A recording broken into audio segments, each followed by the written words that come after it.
9 अध्याय उसके 35 से 41 तक है। यीशु ने सुना कि उन्होंने उसे निकाल कर बाहर कर दिया है, तो उससे मिलकर उसने कहा, क्या तुम मनुष्य के पुत्र पर विश्वास करता है? उसने उत्तर देते हुए कहा, वह कौन है प्रभु, कि मैं उस पर विश्वास करूं? यीशु ने उससे कहा, तूने उसे देखा भी है और वही है जो अभी तेरे साथ बातें कर रहा है। उसने उससे कहा, प्रभु मैं विश्वास करता हूँ, और उसने उसे दंडवत किया।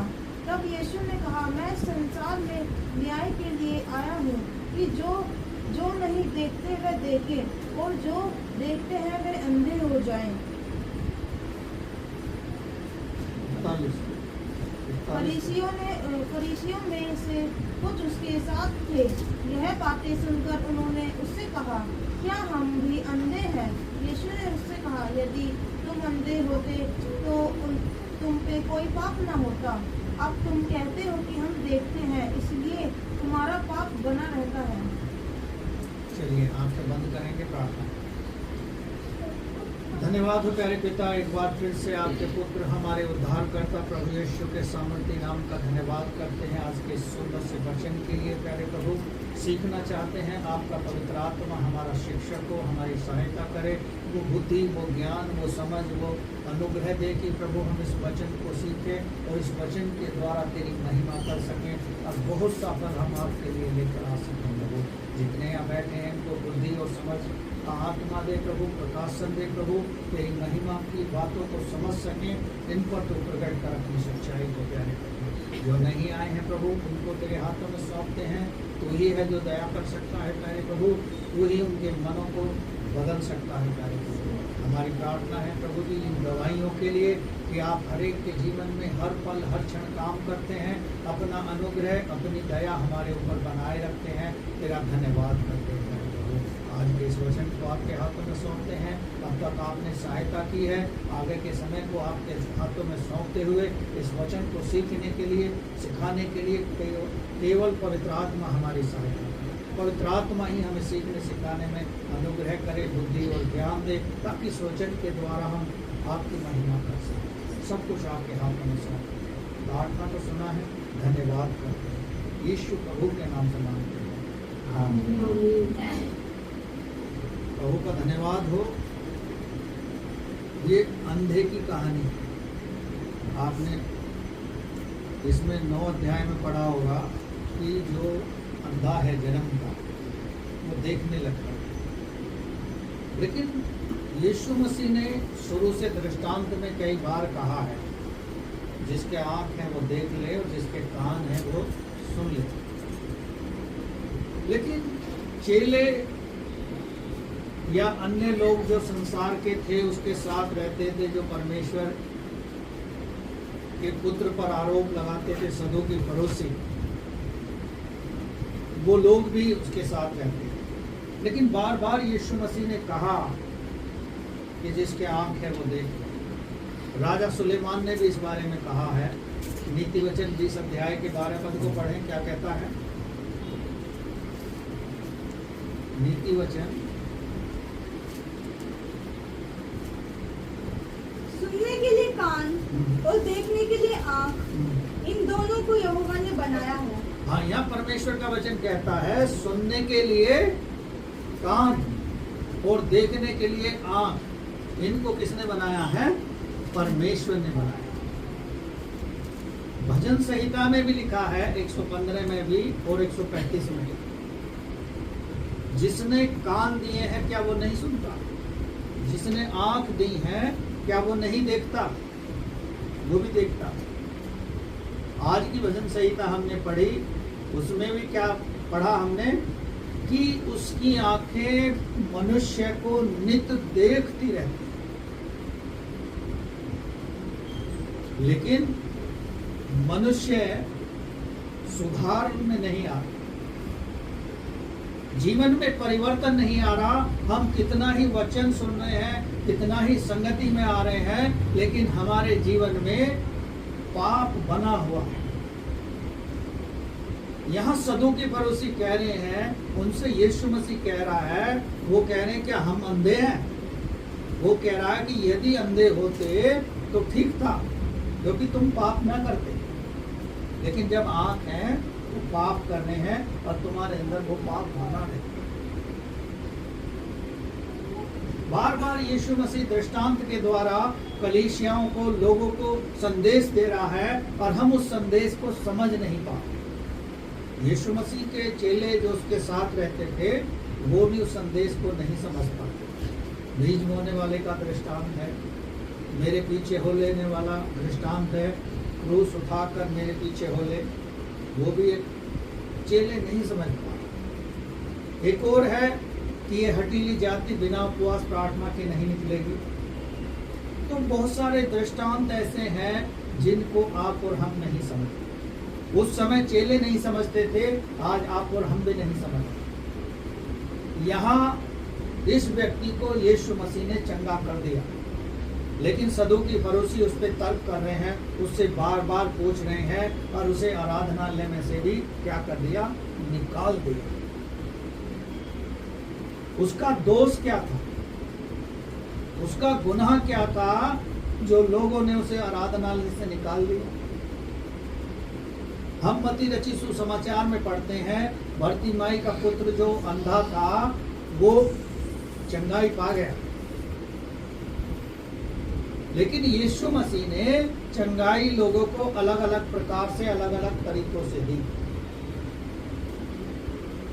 बरतिमाई का जो पुत्र था उसने कहा, हे दाऊद की संतान, हम पर दया कर, हमें चंगा कर। तो वो कहता है, मैं क्या करूं तेरे लिए? मैं देखने लगा। उसने कहा ठीक है, देखने लगा। लेकिन क्या हम ऐसी प्रार्थना अपने लिए करते हैं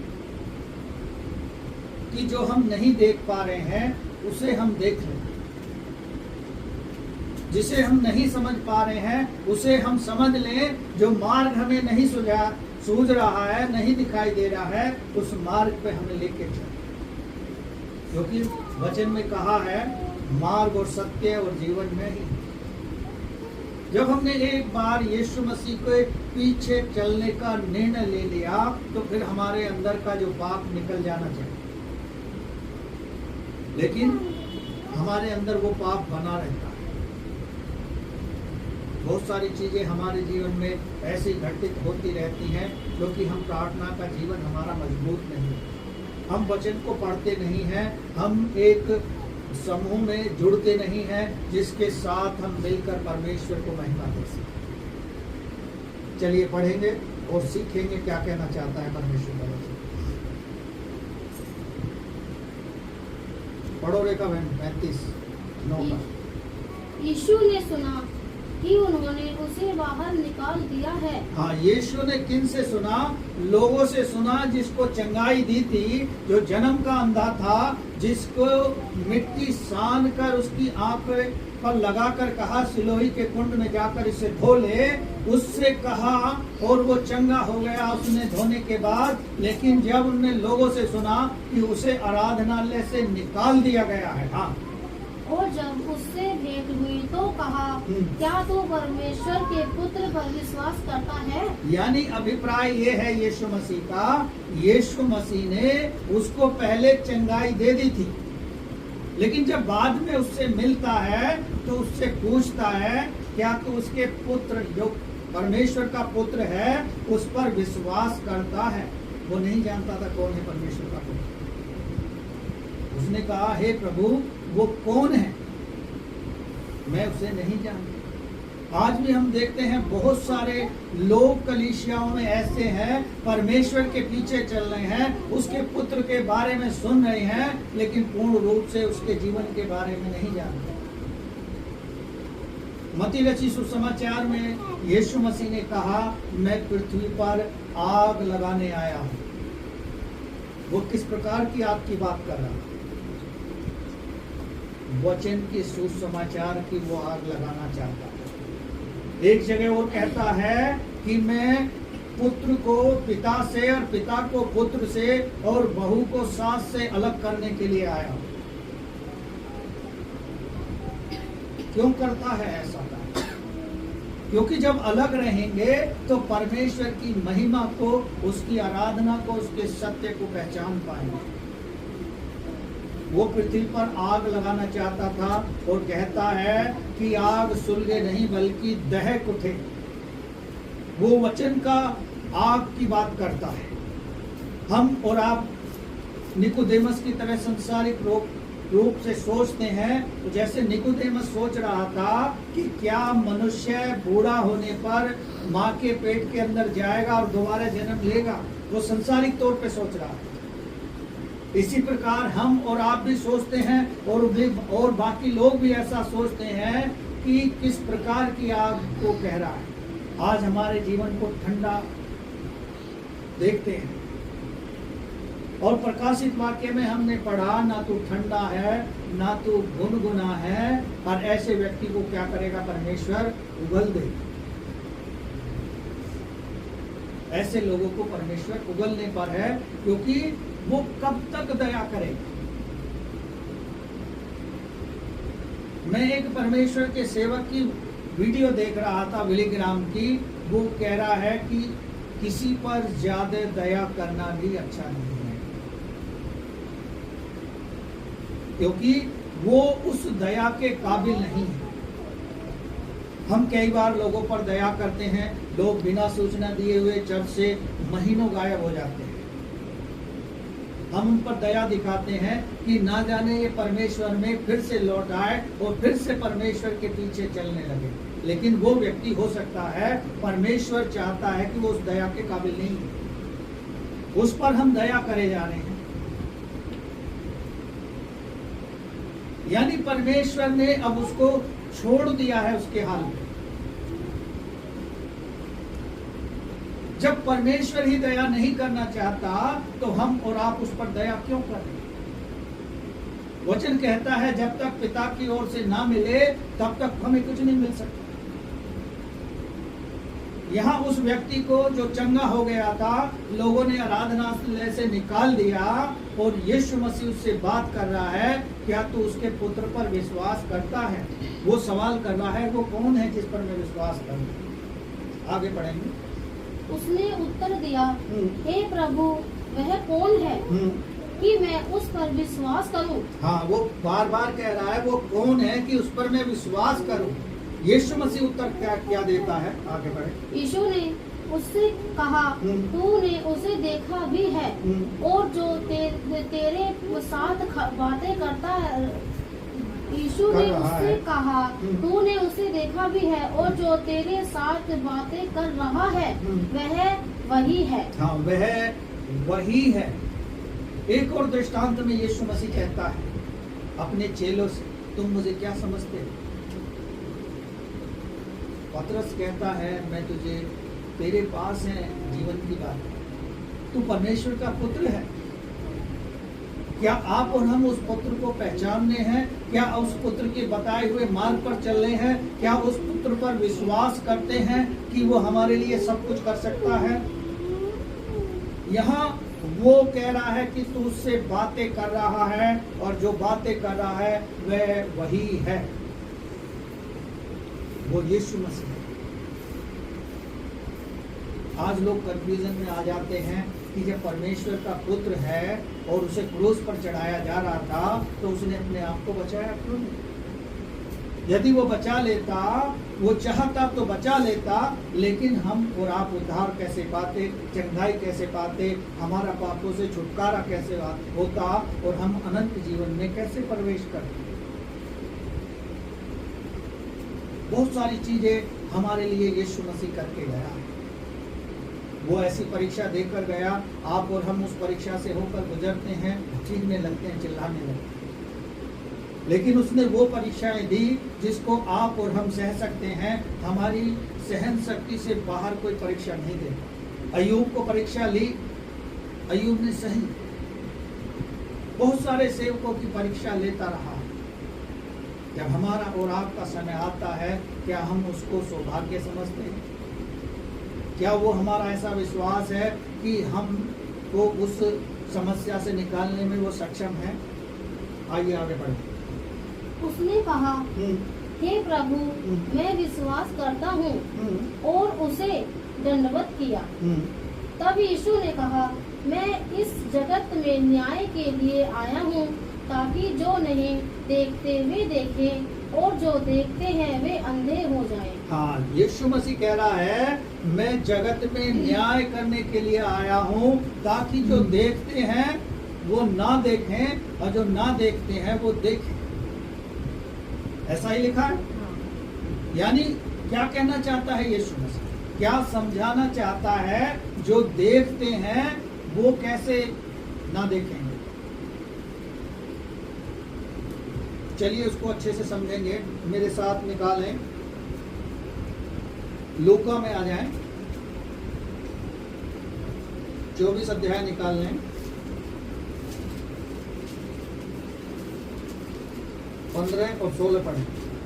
ऐसा हुआ कि जब वे परस्पर बातें तथा विचार विमर्श कर रहे थे, तो यीशु स्वयं आकर उनके साथ चलने लगा, परंतु उसने पहचानने की और उनकी आंखें बंद कर दी गई थी। और उनसे उसने कहा, तुम चलते हुए परस्पर ये सब क्या बातें कर रहे हो? हाँ, यीशु मसीह ने वहाँ जब उसको क्रूसिफाइड हो गया और वो जी उठा, अपने आप को चेलों पे प्रकट करने के समय में उसने क्या किया था? उनकी आंखों को बंद कर रखा। वो यीशु मसीह को पहचान ना सके, यीशु मसीह को जान ना सके।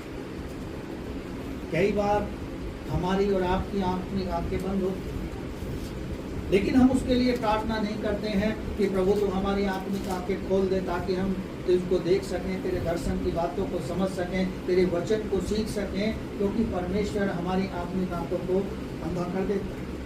जिस तरह संसार के ईश्वरों ने इनकी आंखों को और इनकी बुद्धि को अंधा कर दिया है, वो सच्चाई को नहीं पहचानते। क्या आप और हम भी उस सच्चाई को नहीं पहचानते? आज हमारा जीवन ऐसा हो गया है कि 50-50 पे चल रहा है। हम ना तो हम प्रार्थना में जा पाते हैं, ना ही हम ठीक से घर पे रह पाते हैं। फिर हम किस मार्ग पर चलते हैं? आज हमारा जीवन व्यर्थ सा हो रहा है। 10 दिन में एक बार संडे में आराधना में आ गए, उससे हमारा जीवन अच्छा नहीं है। हमारे अंदर आत्मिक अंधापन जब तक दूर नहीं होगा, जब तक हम परमेश्वर के निकट नहीं आएंगे। और राजा दाऊद कहता है भजन संहिता में, परमेश्वर के निकट आनंद की भरपूरी। Hallelujah, hallelujah. यदि हम उसके निकट जाएंगे, उसके साथ बैठकर प्रार्थना करेंगे, उससे बातें करेंगे, तो हमें एक आनंद मिलेगा। चलिए वापस आ जाएंगे। यहाँ चेलों की आत्मिक आंखें बंद कर दी थी कि वो उसे पहचान ना सके। आइए वापस आ जाएंगे यूहन्ना में। हाँ, आगे पढ़ें। जो फरीसी उसके साथ थे, उन्होंने ये बातें सुनकर उससे कहा, क्या हम भी अंधे हैं? यीशु ने उनसे कहा, यदि तुम अंधे होते तो पापी ना ठहरते। हाँ, यदि अंधे होते तो पापी नहीं ठहरते, क्योंकि अंधा क्या पाप कर सकता है? वो मुख से पाप कर सकता है, लेकिन आंखों की जो अभिलाषा का पाप है वो अंधा व्यक्ति नहीं कर सकता। यहाँ सदूकी फरीसी के आंख थी और वो हर प्रकार का पाप करते थे, हर प्रकार का गुनाह करते थे। इसलिए यीशु मसीह उनको कह रहा है कि तुम अंधे होते तो ठीक था, पाप नहीं करते, लेकिन अब तुम्हारे आंखें हैं, सब कुछ है, तो फिर भी तुम पाप कर रहे हो। हाँ, आगे। परंतु अब कहते हो कि हम देखते हैं, इसलिए तुम्हारा पाप बना रहता है। हाँ, जब वो ये कह रहे हैं कि अंधे भी हैं हम, आंख भी है, देख भी रहे हैं, और फिर भी हमारे अंदर पाप बना रहता है। हमारा स्वभाव जो है बदल नहीं रहा, हमारे व्यवहार में परिवर्तन नहीं आ रहा है, क्योंकि हमारे दिमाग की जो गंदगी है वो अभी जमी हुई है, वो हमने वास नहीं की है। क्योंकि परमेश्वर का वचन जल के समान हमारे को धो देता है। जब देखते हैं हम दृष्टांत में यूहन्ना रचित सुसमाचार में ही, जब यीशु मसीह अपने चेलों के पैर धो रहा था, क्या कहता है? पतरस कहता है तुम मेरे पैर कभी न धोने पाए।